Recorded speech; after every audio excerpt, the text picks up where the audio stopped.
Moisés Ninco Daza es activista, político y miembro fundador del partido político Colombia Humana. Estudió política y relaciones internacionales en la Universidad Sergio Arboleda y también ha cursado estudios de ciencia política y gobierno en la Universidad Jorge Tadeo Lozano.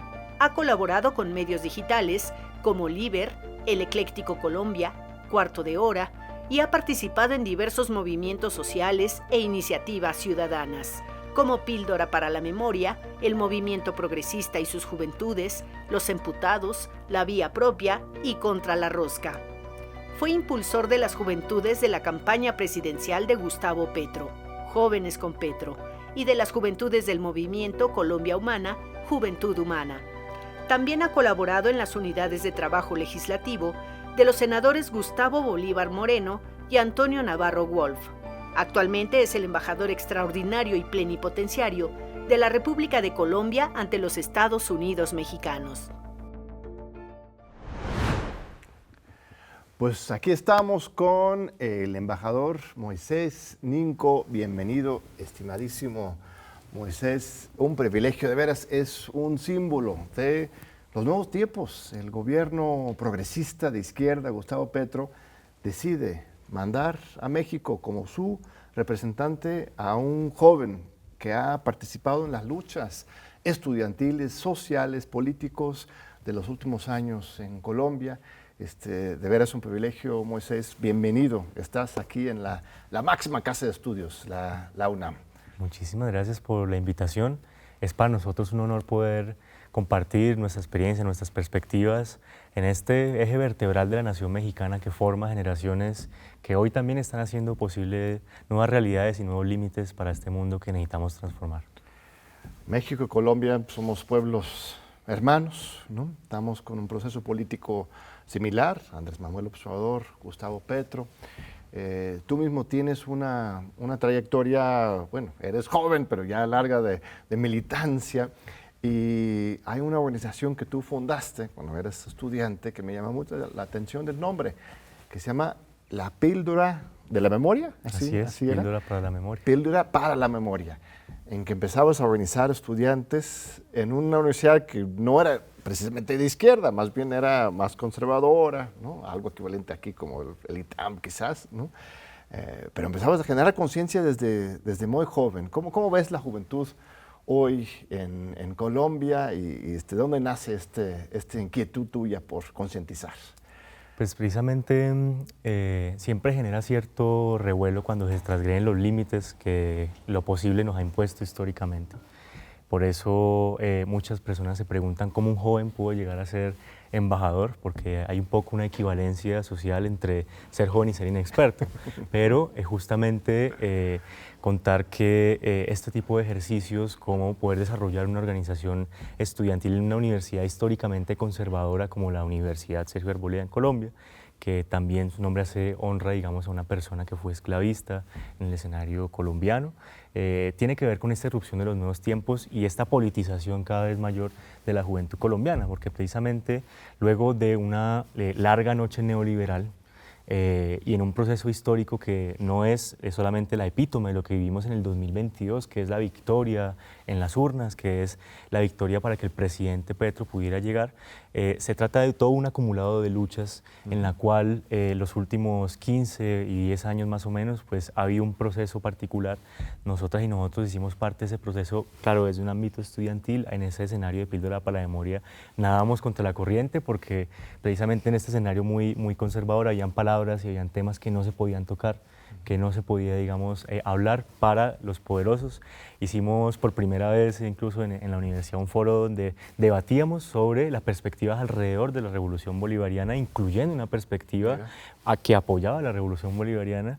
Incluimos también la posibilidad de llevar documentalistas que hablaban sobre el conflicto armado colombiano, en un momento donde aún el Estado colombiano no reconocía la categoría conflicto armado colombiano y estaba asociada precisamente a lo que desde la política de seguridad nacional que impulsó el expresidente Álvaro Uribe Vélez se planteaba como el enemigo interno, y era conflicto armado colombiano igual a la retórica del terrorismo que busca legitimar a un actor armado que es terrorista, y la razón por la cual no debe dialogar sobre eso. Nosotros nos atrevimos a romper esos esquemas, en un momento en el cual no necesariamente en la universidad había una estructura de participación, no existía un consejo estudiantil, presionamos y logramos que se pudiera crear, y de varias representaciones estudiantiles, recuerdo, tuvimos 6 o 7 de la universidad, lo cual generó también un revuelo de algún modo en las directivas, al punto en que, bueno, durante todo ese desarrollo político y social, eso fue muy particular, o que de algún modo éramos vistos como una oveja negra o como una amenaza para ese status quo. Pero debería ser requisito, ¿verdad? En los exámenes de ingreso a servicio exterior, en Colombia, en México, ¿no? Haber participado en algún movimiento estudiantil o en tu comunidad, ¿no? Demostrar tu compromiso con el cambio y el activismo. Está bien, ¿no? La formación académica, etcétera, pero la parte del compromiso también debería ser requisito, ¿no? Yo pienso. Por supuesto. Luego también no soy, digamos, el único representante diplomático de Colombia que viene, digamos, de esa trayectoria. Por ejemplo, nuestra representante ante la ONU viene de la lucha indígena, la tradición indígena de la Sierra Nevada de Santa Marta, y lógicamente cuando llegó a ser representante diplomática, quienes se sentían muy cómodos en el status quo, pues precisamente demostraron su incomodidad, incluso llegando a cuestionar el hecho de que ella no hablara inglés, siendo que ella igual tiene una segunda lengua, que es el español, siendo su lengua madre, pues la lengua indígena de su comunidad y su tradición histórica. No, sí, además en la ONU hay traductores para todo, o sea, no es necesario, lo importante es el proyecto, que seas buen representante. A ver, apenas hace 2 años, Colombia estaba en llamas, con un activismo estudiantil muy fuerte, en las calles, represiones, parecía pues, al borde del caos. Las protestas, si no me recuerdo, eran por unas reformas fiscales, ¿no? Que quería imponer el gobierno de Colombia. ¿Cómo se cambia tan rápidamente, en apenas 2 años, la opinión pública para generar el espacio para la victoria de Petro? Antes de llegar a la victoria de Petro, pues, el contexto, pues, ¿qué es lo que pasó? Pues por una parte veníamos de todo un acumulado de movilización social, que en mi caso particular vi esa experiencia desde el paro nacional estudiantil en el 2011, Exacto. Después el paro nacional agrario, que desde una perspectiva de movimiento político progresistas que en ese momento construimos con el presidente Petro, respaldamos. Eso se juntó con la coyuntura de la destitución del presidente Petro y generó unos diálogos también entre lo que Ernesto Lacroix llama... La destitución como alcalde. Así es, como alcalde mayor de Bogotá, en un momento, 2013, en el cual ni siquiera llevábamos la mitad del gobierno, y un procurador con una filosofía política muy conservadora, ultraconservadora, decide ejercer su poder para destituir al presidente Petro e imponerle una pena de 15 años de inhabilidad Algo política. similar a lo que nos ocurrió aquí en México con Andrés Manuel López Obrador, cuando era también alcalde de la Ciudad de México en 2005, que le querían sacar su éxito como alcalde, ya lo apuntalaba para presidente de la República, entonces los poderes fácticos, todo lo posible para descarrilar. Lo mismo entonces aquí Quizá con Petro. el establecimiento latinoamericano no se imaginó que haciendo esas arbitrariedades iba de algún modo a juntar las figuras históricas de Petro y Andrés Manuel, al punto en que en esa coyuntura nos interesó mucho la experiencia de, en ese momento, el jefe de gobierno de la Ciudad de México, el Andrés Manuel López Obrador, y volcamos nuestra mirada también un poco hacia México. Hubo unos diálogos entre cadenas de equivalencias, entre luchas muy interesantes en el marco de esa coyuntura, porque justo se juntó con el paro nacional agrario y hubo un periodo muy fuerte de movilizaciones en la ciudad de Bogotá, en la cual los rostros que se veían no solamente eran los rostros como el mío, más estudiantiles, más urbanos, sino también una alianza con el campesinado, una alianza con, en general, los sectores populares, que siento yo fue la base para que en un momento posterior de aceleración de los tiempos políticos, también de un acumulado social muy importante, se tomara una decisión en las urnas diferente.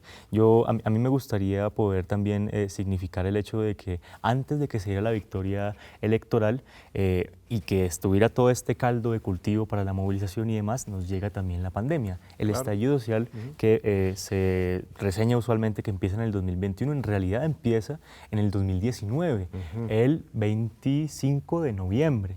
Y precisamente es en el 21 de noviembre, perdón, y es en el marco de esas movilizaciones que no solamente se ve la convocatoria de los sindicatos y de las instituciones de la movilización, sino que empieza a sumarse también las juventudes populares, que no necesariamente traían una dirección política, una estructura vertical que les indicara salir, sino una situación social muy compleja, que con la llegada de la pandemia claramente no solo se agudiza, eso de algún modo también corta la movilización social presencial, pero asimismo en ese diálogo con todas esas necesidades y con toda esa coyuntura social que parece una olla a presión en Colombia, se encuentran las maneras para poder decantar esa rebeldía, esa inconformidad y de algún modo poder también sostener un proceso organizativo, unos procesos de movilización, de visibilización de conciencias, de la revolución de las conciencias que aquí se menciona en México, precisamente para que cuando ya hubiese un escenario, digamos, del 2021, el principio del año, sale toda esta movilización contenida por la pandemia, con el acumulado de estos últimos años de luchas y de paros y de movilizaciones. El 2013, por ejemplo, fue el año desde 1977 que hubo más movilizaciones sociales en Colombia. Si no estoy mal, el CINEP, a través de su estudio de luchas sociales, reseña que hubo 3.014 movilizaciones en el 2013. Y eso fue muy superior al paro cívico del 77. Y ahora con esto, con el estallido social, se multiplica aún más. Entonces es un acumulado histórico que llega al gobierno. Es muy interesante porque escuchándote hablas de paros nacionales, hablas del activismo de los sindicatos. Aquí en México también tenemos una historia reciente de grandes movilizaciones, así llegamos también a 2018, la movilización nacional alrededor de la desaparición de los 43 de Ayotzinapa, alrededor del tema del gasolinazo, del aumento del precio de gasolina en el contexto de privatización petrolera, en la movilización de los maestros, el magisterio en contra de las reformas educativas neoliberales, la movilización de los estudiantes también, Yo Soy 132, ¿no? Que era un momento muy importante en 2012, pero de repente escuchándote siento que en Colombia quizás hay como más organización formal, ¿no? De la sociedad. O sea, un paro nacional, hubiéramos soñado con eso, nos hubiera encantado tener un paro nacional con los sindicatos participando, pero tenemos una historia de mucha corrupción, mucho clientelismo, control estatal del sistema priista que no ha permitido eso. ¿Tú dirías que la sociedad en general en Colombia está bien organizada? O sea, sí defienden sus intereses, están... Esa reciente movilización también a favor de Petro me llamó mucho la atención, fue convocada por organizaciones, no solamente por individuos, ¿no? Claro, pues con toda humildad voy a plantear un análisis sobre esa organización del pueblo colombiano, entendiéndome como un militante, digamos, de este proceso de consolidación de lo que hoy es el pueblo como a sujeto político. Vale la pena subrayar que, digamos, este proceso, si bien es alimentado por las estructuras que hemos logrado organizar como pueblo, como sectores populares, sindicatos, organizaciones agrarias, que hoy todavía continúan en la lucha en términos de la movilización. El presidente Petro ha llamado a gobernar desde la movilización, pero que hoy también todavía se enfrentan a la represión estatal, en ciertos sentidos, entendiendo el Estado como estados, gobiernos locales, municipales, también a la represión del paramilitarismo, la represión de cierto Estado profundo que también opera y que estamos buscando transformar democráticamente.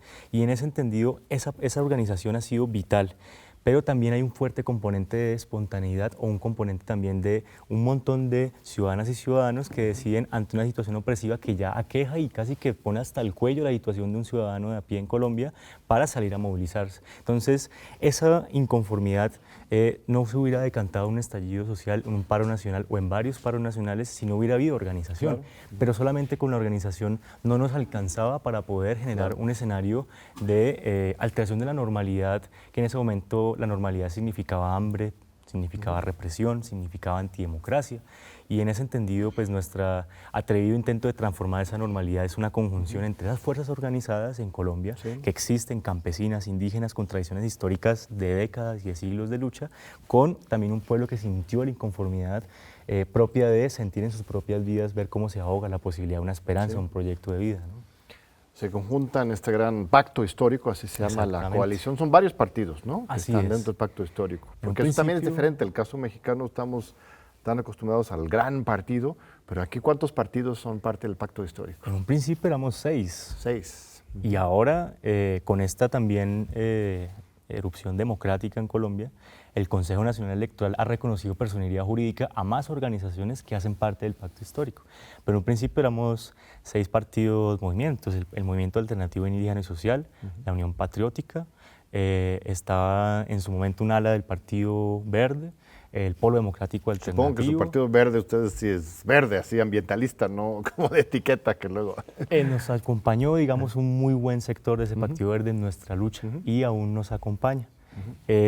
Colombia Humana, que es la fuerza política que nosotros fundamos y que personalmente milito en esa organización, y el Partido Comunista Colombiano, que después de una larga lucha también y una larga represión, consigue que el Estado colombiano reconozca su derecho a la personería jurídica. Son parte del pacto histórico del Partido Comunista. Y de hecho contamos con no solamente el primer gobierno popular en la historia contemporánea de Colombia, sino con el primer gabinete compuesto por militantes comunistas que han hecho toda una vida de lucha democrática y popular por la transformación de Colombia, como es el caso, por ejemplo, solamente por mencionar un caso, el de la ministra de Trabajo, Lorena Ramírez, que además, pues, por ser de la coalición de gobierno nuestra, cuando el presidente de la República sale del país, suele ser la persona que queda encargada como presidenta mientras él regresa.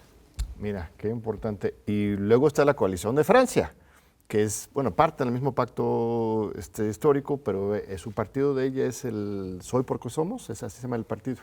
Soy porque Somos está en su proceso de conseguir una personería jurídica todavía. El pacto histórico está compuesto de fuerzas políticas con personería y fuerzas sociales. En su momento las 6 fuerzas que fundamos el pacto en la registraduría de Colombia formalmente somos estas fuerzas políticas, pero hay todo un variopinto de fuerzas sociales y populares organizadas con el pacto histórico, que luego siempre es un reto poner en diálogo las tradiciones de lucha política, electoral, las tradiciones de lucha social y poder conjugarlas en un ejercicio que a nuestro parecer fue exitoso y sigue siendo exitoso porque seguimos avanzando en el cambio en Colombia. Magnífico, estimado embajador. Vamos a hacer un breve corte y regresamos para aprender más sobre cómo funciona el sistema político en Colombia, la gran lucha del pueblo colombiano y el gobierno de Gustavo Petro por la transformación social, histórico, económico y la revolución de las conciencias en esa hermana república. No se vayan. Aquí seguimos con el embajador Moisés Ninco. Gracias, Moisés. Gracias a nuestro público. Un fuerte abrazo a Gustavo Petro, a Francia Márquez, por favor, de parte de la UNAM, del pueblo mexicano. Estamos con ustedes en una lucha común. Estamos entrando al tema, o hablando del tema de los partidos, la pluralidad, el partido movimiento. Eso también ha sido un sueño, un deseo duro luego de construir, porque la lógica del movimiento y el partido son muy diferentes. Luego, aquí en México y en todo el mundo, ¿cómo han logrado? Bueno, apenas están enfrentando el reto de ser gobierno, ¿no? Y aparte partido movimiento, pero supongo que ya están en esa discusión. ¿Qué aprendizajes o qué retos están encontrando? Pues luego para nosotros, a diferencia de lo que pasa con la oligarquía, todo nos es 4 o 5 veces más difícil.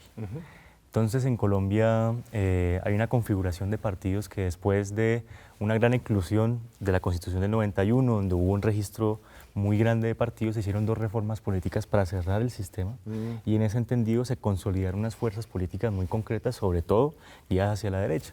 Uno cogía el parangón del listado de partidos con registro, con personería jurídica, le llamamos en Colombia, y notaba una gran asimetría entre la pluralidad de partidos de derecha y la poca posibilidad de participación política en la izquierda.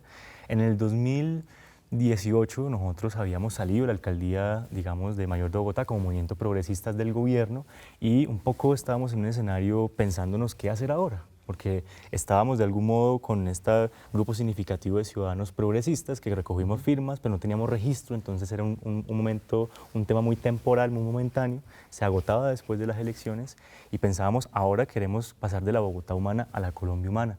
¿Qué tenemos que construir? Y el presidente Petro nos convoca a registrar, junto a 2 jóvenes, María Alejandra Ramírez y Yurida Almenares Castro, el partido, el movimiento Colombia Humana como grupo significativo de ciudadanos. En ese momento teníamos la proyección de participar en las elecciones, pero pensábamos que no podía volver a pasarnos, que no tuviéramos una plataforma política a través de tener un proyecto de largo aliento, de mediano plazo. Así que después del escenario, digamos, electoral, en que Colombia Humana se convirtió en una consigna nacional y por ende la primera fuerza política del país, como se ve en la mayoría de encuestas, incluso a día de hoy, lo que sucede es que nos queda el reto de que no sea solamente el grupo significativo de ciudadanos, que es la figura jurídica para las elecciones, sino convertirlo en un partido movimiento, pasar de ser el movimiento a ser el partido. Ahí tuvimos, digamos, una gran dificultad porque el presidente Petro llega al Senado de la República en la aplicación de una ley nueva que consigna que la segunda persona en votación llega como al Senado de la República. Y es por eso que nosotros tenemos un argumento para pedir el registro del movimiento Colombia Humana. Junto al presidente Petro interpusimos varias acciones ante el Consejo Nacional Electoral, ante los tribunales locales de Colombia, para poder que reconocieran nuestro derecho al haber sido la segunda votación mayor, y nosotros sospechamos que la primera era un ejercicio de vigilancia electoral, pero nos encontramos con la negativa del establecimiento a abrir el sistema a la principal fuerza política de Colombia. Claro. Así que tuvimos que en algún momento interponer una acción de tutela, que es una acción guiada para poder evitar una situación de violación de derechos fundamentales, alegando nuestro derecho fundamental a la acción y la representación política y los demás de 8 millones de personas que habían votado por el proyecto. Y en ese entendido, ya después de un proceso jurídico de más de 3 años, donde nuestro abogado apoderado, Dagoberto Quiroga, quien luego se convierte por votación interna del movimiento en secretario general del movimiento, logramos ganar, digamos, nuestro derecho, que reconociera nuestro derecho al registro. Entonces, en este proceso de poder transitar del movimiento a la construcción también del partido, ha sido luego muy luchado y muy trajinado, porque lógicamente el partido, con su lógica más institucional, tiene la verticalidad, digamos, toda esta, una lógica mucho más profesional de la política, mientras que nosotros venimos de una base en la cual, pues como lo mencionabas, también ha sucedido aquí, venimos del movimiento, venimos de la base popular. Y luego van a enfrentar con el problema de los chapulines, ¿no? Ya estamos enfrentando. Los que ya están en el poder, ya todos quieren estar ahí.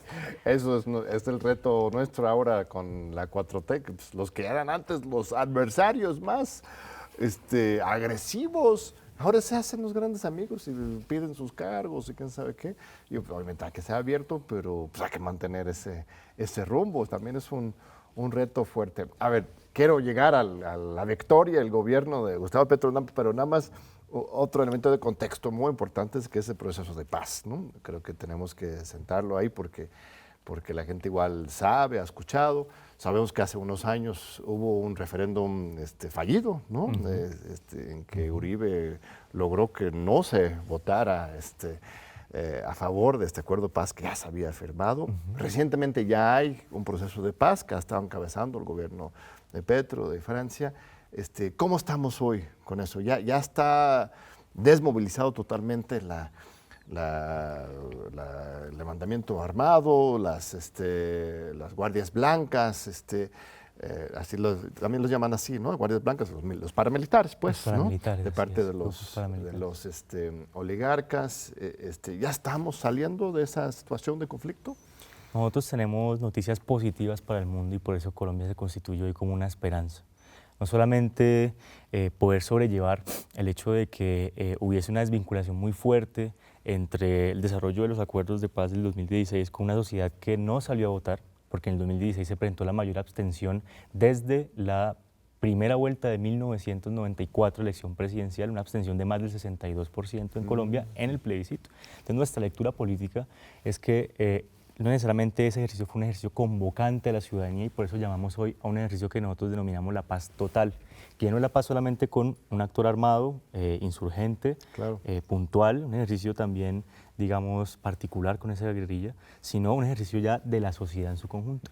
Y al llamar a esa paz total, nosotros logramos que 13 grupos armados ilegales en Colombia, algunos con naturaleza rebelde, insurgente, con un derecho político en ejercicio, pero también con, digamos, una dinámica, por otro lado, de organizaciones criminales transnacionales y organizaciones criminales que actúan en lo local, para lo cual nosotros propusimos y se tramitó en el Congreso de la República una ley que permite esa paz total, porque genera un escenario para negociar, por un lado, con los actores rebeldes que ejercen el delito político en Colombia consignado de esa forma, una negociación política, y con los actores armados ilegales que no tienen esa índole, un sometimiento a la justicia, para poder, a través de eso, no solamente generar verdad, reparación y no repetición, sino también poder desarrollar las condiciones a través de eso para que no vuelva a haber guerra en Colombia.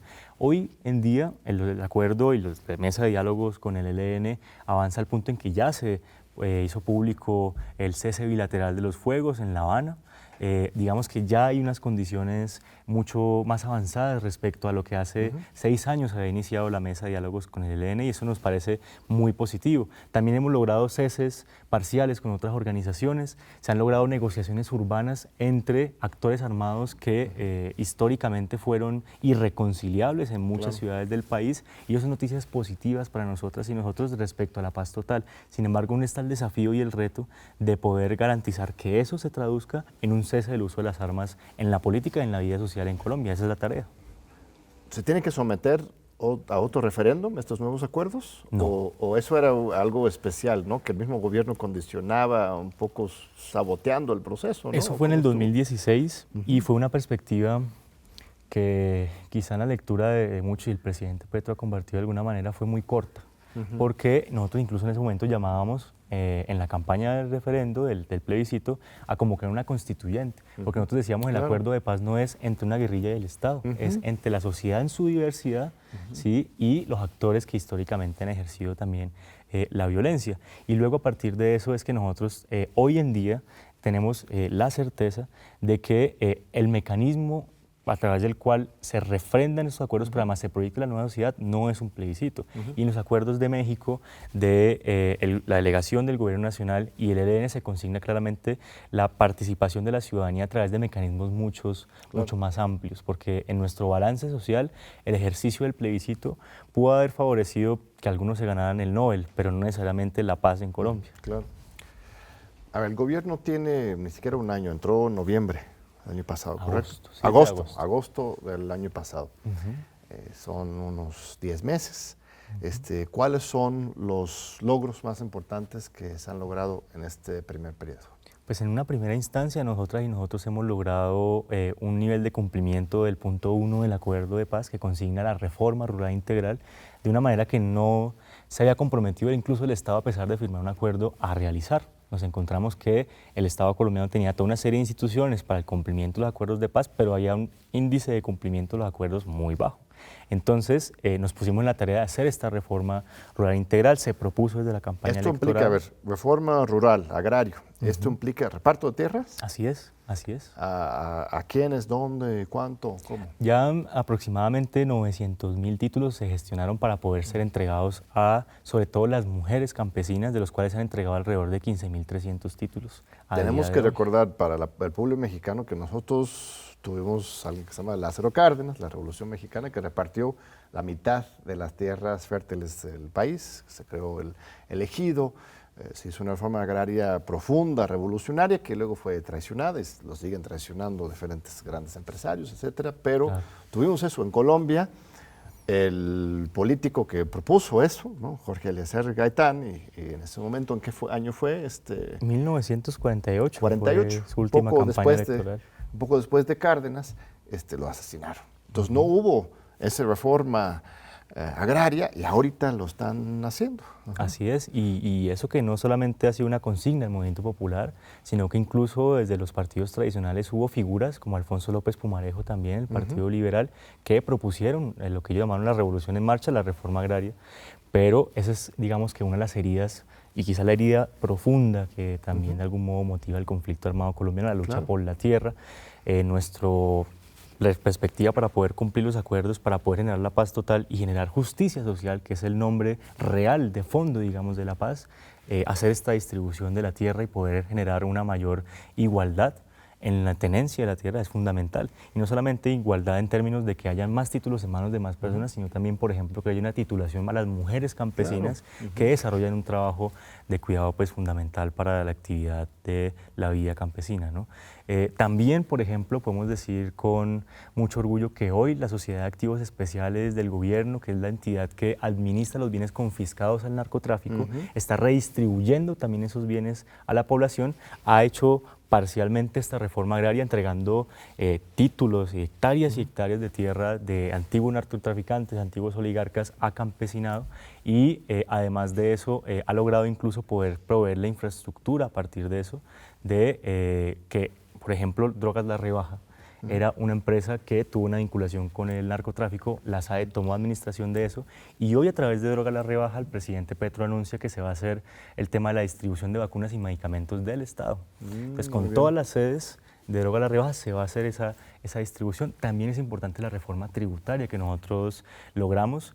Hace 2 años que el establecimiento propuso su reforma tributaria era para confiscarle al pueblo su perspectiva de vida. Era una cosa ya de arremeter a los últimos bolsillos de la ciudadanía donde pudieran tener recursos en el marco de la pandemia. Esta tuvo una perspectiva diametralmente diferente, razón por la cual en lugar de ser motivo de un estallido social, fue motivo de un gran apoyo popular y en ese entendido logramos... ¿Qué contenido tiene la reforma fiscal que ya se aprobó o apenas se propone? Se aprobó en la legislatura, al principio de la legislatura del año pasado. ¿Qué implica? ¿Qué impuestos han modificado? Logramos, por ejemplo, poder cambiar la estructura fiscal para conseguir recursos, 14 billones de pesos que el Estado colombiano necesitaba, no del bolsillo de las y los trabajadores, sino de las grandes fortunas de Colombia. ¿Aumentando el impuesto sobre la renta o cuál impuesto? Generando el impuesto, digamos, también aumentando sobre la renta, pero además de eso poniendo impuestos, por ejemplo, a las economías asociadas al carbón y al petróleo, que para nosotros es una agenda central.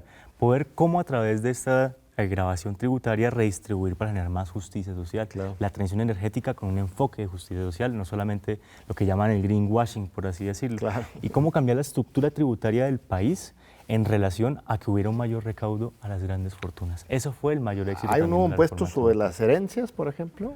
¿O sobre las fortunas? Es un tema muy caliente ahorita en México. Andrés Manuel no ha querido entrar por ahí, pero ahora en este momento de continuidad de la Cuarta Transformación es un gran tema que se está discutiendo. ¿Qué es lo que se logró?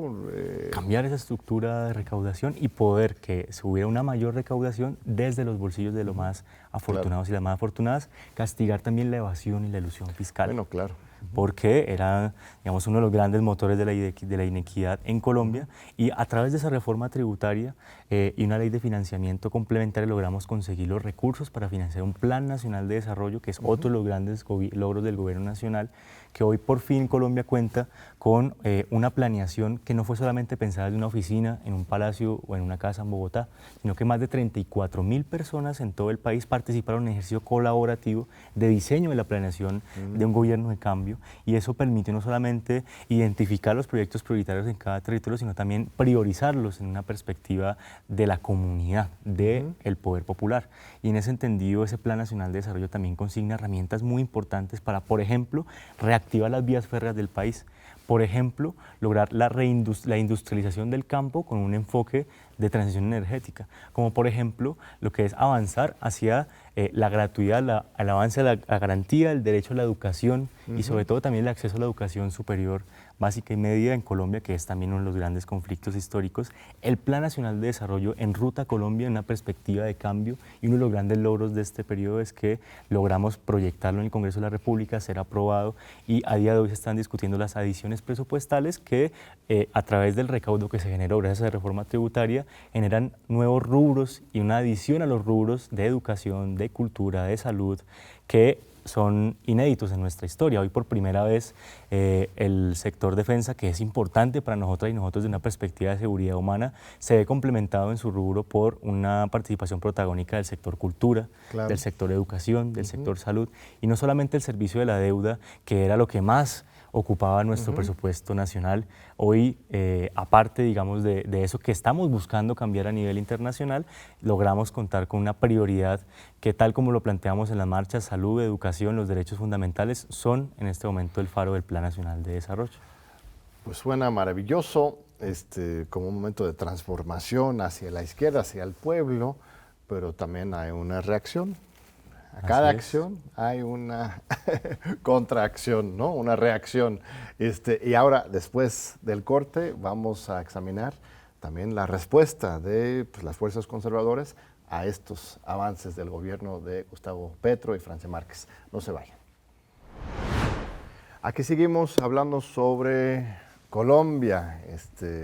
Tienen prisa los colegas del nuevo gobierno. Solamente tienen 4 años, ¿eh? Nosotros tenemos 6 sin reelección, pero en Colombia son 4 años sin reelección para poner los cimientos de una nueva patria, así que por eso no han perdido ni un día. Llama la atención en de estos avances que de repente algunos aliados, ¿no?, de centro, que estaban dispuestos a darle beneficio de la duda, según ellos, y acompañar al gobierno, de repente empezaron a bajarse del barco. No, muy radical, Petro, el gobierno, se asustaron, ¿no? ¿Qué pasó? ¿Por qué hubo este rompimiento en la coalición? ¿Y cómo respondió el presidente? Que también me pareció muy importante.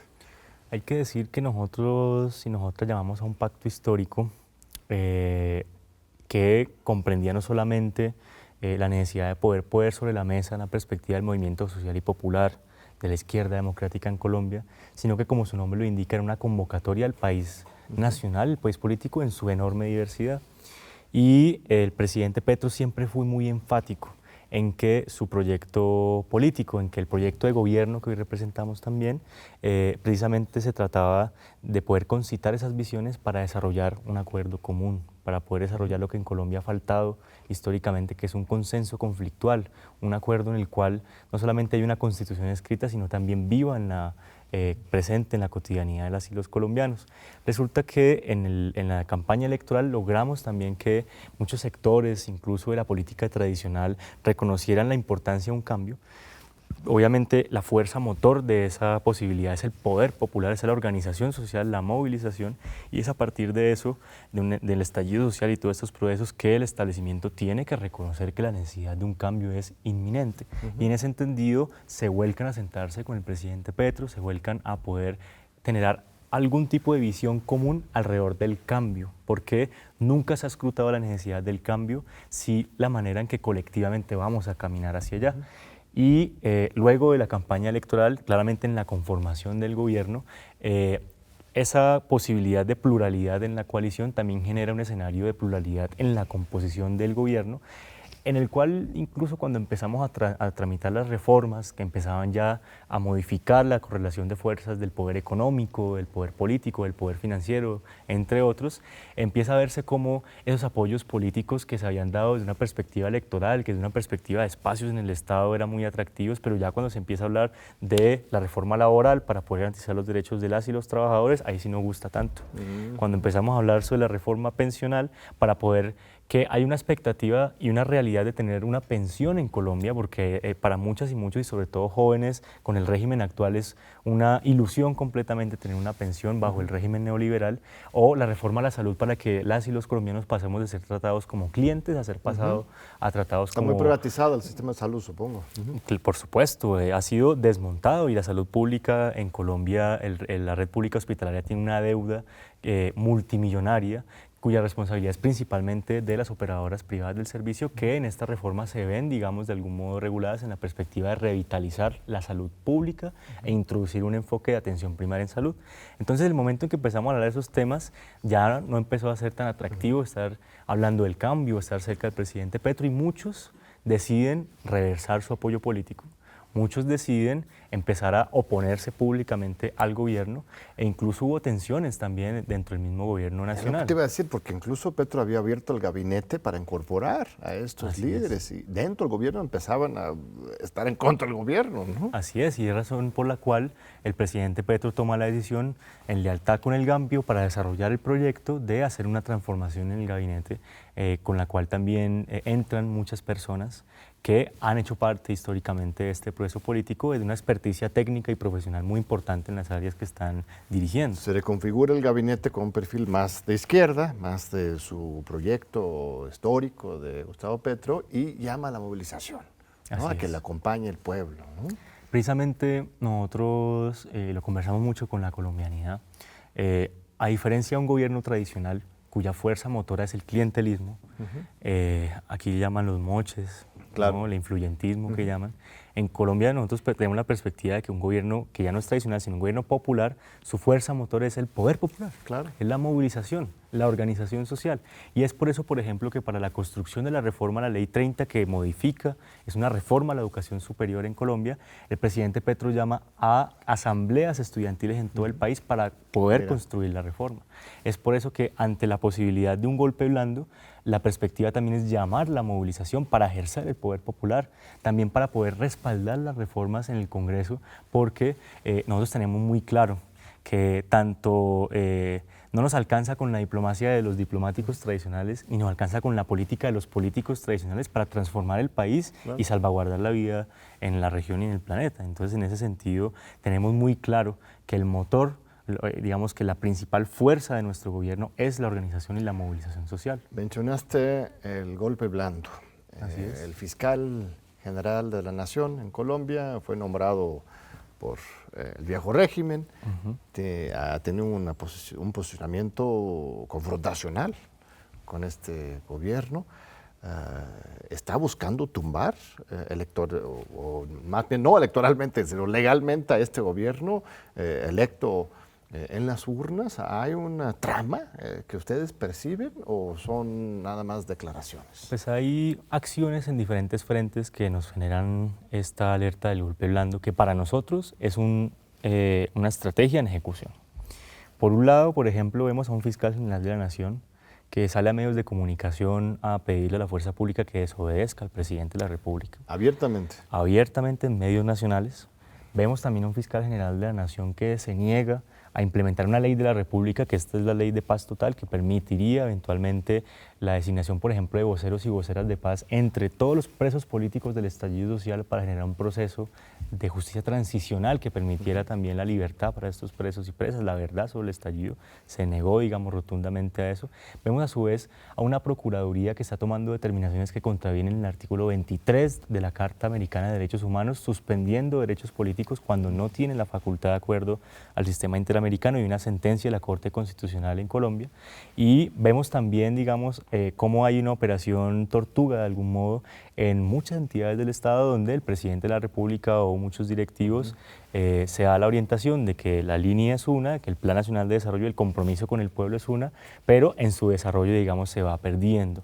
También asimismo vemos una dinámica muy fuerte de lo que han utilizado muchas palabras de este tipo como media fair, como la guerra mediática. Creo que te iba a preguntar, porque siempre van juntos, la guerra jurídica y la guerra de los medios. Ahí los medios pues no, apoyan al gobierno o son como aquí que le tiran a cada rato. Hay medios independientes, alternativos, populares, que han hecho la tarea y que están haciendo la tarea, digamos, de poder informar, garantizar el derecho a la información del país, pero asimismo también vemos, por ejemplo, cómo pasa con grandes medios corporativos que sacan una noticia sin confirmar, sin pruebas, sin ningún tipo de sustento real, y la Fiscalía opera de una forma muy coordinada para poder, por ejemplo, en el caso del último escándalo en el cual se intentó vincular al presidente Petro con el embajador de Venezuela, su jefa de gabinete, poder, por ejemplo, justificar un allanamiento, ya van 2 a la Casa de Nariño, que eso nunca se había visto en la historia. Esa es la Casa de Gobierno. La Casa de Nariño es la Casa de Gobierno en Colombia, y no es una imagen, digamos, regular de la institucionalidad colombiana ver cómo una fiscalía entra a allanar una casa del presidente de la República. Eso es algo que se ve hasta ahora, por ejemplo. Nosotros vemos, por ejemplo, cómo también... Nunca se hubieran atrevido con Uribe, ¿no? Pues hacen parte, digamos, hacían parte de la misma configuración de poder. Hoy, como hay una transformación, entonces chocamos de algún modo con esas inercias, no desde una perspectiva anticonstitucional, ni yendo en contra de la ley, ni mucho menos, sino subrayando nuestro derecho fundamental consignado en la Constitución de poder ejercer el gobierno. Y ante eso, pues hay una respuesta muy poco democrática y que en nuestra perspectiva se configura en una metodología de golpe blando. Un escenario de guerra jurídica, un escenario de guerra mediática, un escenario también de mucha manipulación, muchas mentiras, muchos daños a la honra del presidente Petro. Por fortuna, el mismo presidente Andrés Manuel, incluso desde la campaña, ha venido viendo esto y se ha solidarizado fuertemente con el presidente Petro, pero realmente ha sido un golpe blando que se ha manifestado en diferentes frentes y que nosotros somos muy conscientes de que hay que hablar de esto abiertamente, que hay que movilizarnos, organizarnos, ejercer el poder popular, porque ese es el antídoto para poder neutralizar esa metodología que hoy, a través de funcionarios en oscuras oficinas, pretende sollegar, digamos, y solayar la voluntad popular. Seguramente tiene aliados dentro del mismo gobierno federal, pues sus funcionarios que están ahí todavía, pues apenas van llegando, no han podido hacer el recambio completo, o sea, ahí tienes sabotajes desde adentro, ¿no? Entonces, la misma guerra en tu contra dentro de la Cancillería, yo, bueno, viendo de fuera, me parece que no es solo guerra de fuera, sino también es fuego interno entre las mismas instituciones. A ver, cuéntame de otra figura muy importante del gobierno que es Francia Márquez, la vicepresidenta que compitió en contra de Petro en la primera ronda, ¿no? Pero decidió sumarse, ¿no? En una alianza muy potente. Tuvimos la ventaja hace un par de meses de entrevistar vía Zoom a la diputada Chadorina Hernández, una persona fantástica que viene de las comunidades palenqueras, la primera diputada palenquera en llegar.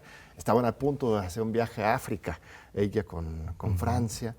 Esto da una visibilidad a la comunidad afrocolombiana, además a las luchas sociales. Cuéntame de la importancia simbólica y práctica de que esté ahí Francia. Pues primero hay que subrayar que la enorme trayectoria de lucha y el acumulado social y popular de Francia Márquez hizo, digamos, que ella estuviera hoy, digamos, en la representación nacional, la vicepresidencia de la República, que más allá de haber sido una decisión que pasara por el presidente Petro, por alguna estructura, fue sobre todo su propio esfuerzo visibilizado en el tercer resultado electoral más importante de las primarias que se realizaron en todo el país para definir las candidaturas. Eso hizo que fue también un escenario, digamos, muy positivo, porque grandes maquinarias, grandes liderazgos del establecimiento se vieron eclipsados por la emergencia, digamos, de su liderazgo en un escenario electoral, porque ella lleva muchos años de lucha social y comunitaria en su territorio y en Colombia y en el mundo además.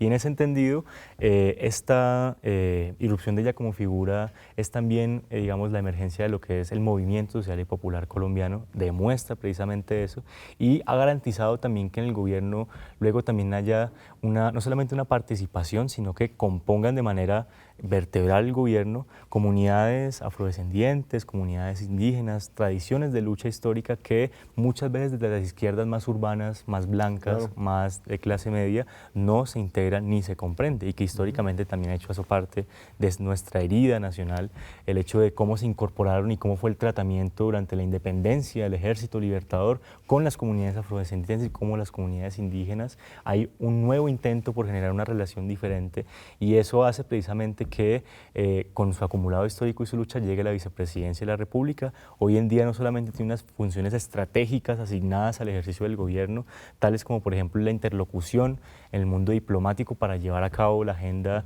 de las afrocolombianidades, la agenda de abrirse a África, la agenda de poder reconciliarnos con un continente que tiene una serie de acumulados y oportunidades que son valiosísimas para nuestra región y para nuestro país. Además de eso tiene su responsabilidad la de liderar el proceso de conformación del Ministerio de la Igualdad, que por primera vez va a haber una entidad pública nacional en Colombia de índole ministerial encargada de la justicia social, de la política social, del aterrizaje de presupuestos a las poblaciones que más atención de manera prioritaria requieren. Además de eso, ella como vocera política también ha logrado reunir no solamente a toda una serie de actores sociales y populares en Colombia, sino en la región y en el mundo, al punto también de poder representarnos a nivel multilateral en escenarios como la ONU, en escenarios como el Comité de Derechos Humanos de las mismas Naciones Unidas. También proyectamos de algún modo que en esa representación diplomática hay un ejercicio de volcamiento, no solamente con esta visita, sino sostenido con África, de manera que tiene unas funciones esenciales para el gobierno colombiano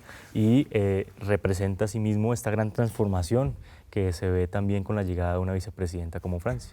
No, sí, la vemos con gran admiración e inspiración, su ejemplo, su historia de lucha y su discurso y su propuesta de futuro para Colombia y para el mundo. Es un esfuerzo civilizatorio la que está ocurriendo en Colombia que nos inspira a todos. Nos quedan unos 4 o 5 minutos. Tu agenda para México, Colombia. Llegaste hace 4 meses, en febrero, apenas estás conociendo, pero supongo que, pues como los demás del gobierno, traes prisa, así que ¿cuáles son, así rápidamente, cuáles son algunos puntos estratégicos que vas a estar empujando como embajador? Pues algunas de las tareas que nos ha asignado de forma estratégica el presidente tienen que ver, por ejemplo, con revivir en el presente, rescatar del olvido desde la perspectiva de Colombia la memoria del único presidente de Colombia cuyos restos descansan por fuera del país, que es la del general José María Melo. El general José María Melo ha sido borrado de la historia de los gobiernos en Colombia, incluso en el Palacio de Nariño no se encontraba, digamos, un cuadro de él, así como la historia también de Juan José Nieto, el único presidente afrodescendiente en la historia de Colombia. Pero además de eso, José María Melo era el único comandante vivo del Ejército Libertador en el caso de Colombia. una persona que se volcó hacia Venezuela, se volcó hacia la Patria Grande a luchar por su restauración en un momento en que había una desintegración, una traición muy fuerte al proyecto de Bolívar, al proyecto regional integrador de la Gran Colombia, y en ese entendido General Melo se vuelca hacia el norte de la región y llega aquí a México, en donde pues llega a dialogar con el benemérito de las Américas, Benito Juárez, y el general Benito Juárez hace algo que entiendo es muy poco convencional, le asigna unas funciones militares en el sur del país, en Chiapas, descansan sus restos ya que fue apresado y pues en un pelotón de fusilamiento asesinado. En ese entendido, una de las grandes tareas es poder revivir su historia en el presente, resignificar sus luchas y poder rescatar precisamente su memoria en Colombia. Pues habría que hacer un foro aquí en la UNAM sobre el tema o algo así. Por supuesto, es una de las experiencias de gobierno popular en Colombia que han sido borradas. Otra de las grandes tareas que se nos ha asignado es la construcción de una conferencia regional sobre migración, que es un problema que entendemos, una crisis que tiene unas consecuencias graves, pero que además que rebasan completamente la voluntad de los estados nacionales. Que por mucha voluntad que pueda tener, digamos, el presidente Petro para poder desarrollar una política humanista, una política mucho más justa en materia migratoria, las limitaciones son de índole regional y global, y que en ese entendido juntar nuestras voces como región para poder generar una menor asimetría, poder balancear esas dinámicas de poder y humanizar así la migración mucho más y la movilidad humana, la movilidad laboral, pues es fundamental también. Nos queda un minuto para que nos menciones los últimos temas y te volvemos a invitar. Por supuesto, la Conferencia Regional sobre la Política de Drogas tiene una perspectiva similar. En muchos países está más desarrollado también, digamos, un músculo financiero y legal, que muchas veces los músculos financieros de la legalidad queremos volcar esa realidad. Otro tema es la integración de la comunidad colombiana, porque ahí, digamos, no solamente una gran comunidad en términos numéricos, sino también en términos de una gran diversidad, una gran cualificación aquí en México, y hay una desintegración muy fuerte entre la misión diplomática y la comunidad. También estamos buscando la forma de poder golpear estructuras criminales transnacionales a través de la interdicción, una alianza con el gobierno federal y las autoridades mexicanas, con las cuales contamos un gran compañerismo y receptividad para poder desarrollar estas y otras varias agendas que comentaremos con más espacio en este programa. Muy bien, parecía así de esos retos, ¿no? Todo lo que vas a hacer en un minuto, ¿no? Seguro faltaban muchos, pero muchísimas gracias. John, a ti por la invitación. Señor embajador, un placer. Hay que hacer muchas cosas entre Colombia y México, la UNAM, las universidades de Colombia. Estamos a sus órdenes aquí en la UNAM para que podamos seguir construyendo la gran patria y defendiendo la transformación social, ¿no? Así es. Pues muchas gracias a nuestro muy generoso público de siempre por acompañarnos aquí en TV UNAM. Te esperamos de nuevo en 8 días aquí en tus Diálogos por la Democracia. Muchas gracias.